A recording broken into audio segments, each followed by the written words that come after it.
இன்றைய தேவ பிரசன்னம். கர்த்தருக்கு பிரியமான தேவனுடைய பிள்ளைகளே, இந்த நாளில் இன்றைய தேவ பிரசன்னத்துக்குள் பிரவேசித்து கர்த்தருடைய வேத வசனங்களை நாம் தியானிப்போம். ஆமென். சங்கீதம் 66 அதிகாரம் 8, 9 ஆகிய வசனங்களை நாம் வாசிக்க கேட்போம். ஆமென். ஜனங்களே, நம்முடைய தேவனை ஸ்தோத்தரித்து அவரை துதிக்கும் சத்தத்தை கேட்க பண்ணுங்கள். அவர் நம்முடைய கால்களை தள்ளாட ஒட்டாமல் நம்முடைய ஆத்துமாவை உயிரோடே காக்கிறார்.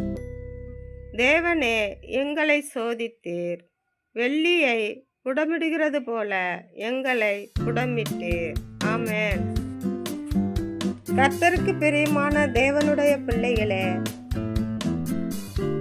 தேவன் நம்மை வெள்ளியை எப்படி உருக்கி புடமிடுகிறார்களோ அதேபோல் தேவன் தம்முடைய ஜனத்தை பரிசுத்த பாதையிலே நடத்துவதற்கு புடமிட்டு சோதித்து சுத்தமான வெள்ளியை போல் மாற்றுகிறார். ஆமென். அருமையான கர்த்தருடைய பிள்ளைகளே, மனிதனுக்கு நீதியையும் சத்தியத்தையும் அறிந்து கொண்டு நடப்பது அதிக கஷ்டமாக தோன்றலாம். ஆமென். ஆனால் கர்த்தரை நம்பி இருக்கிற ஜனத்துக்கு அது ஒரு லேசான காரியம். ஆமென்.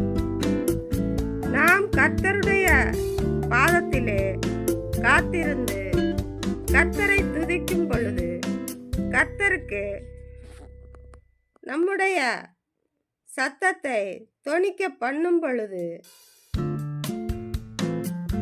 நமக்கு அந்த காரியங்களை லெகுவாய் மாற்றுவார். ஆமென்.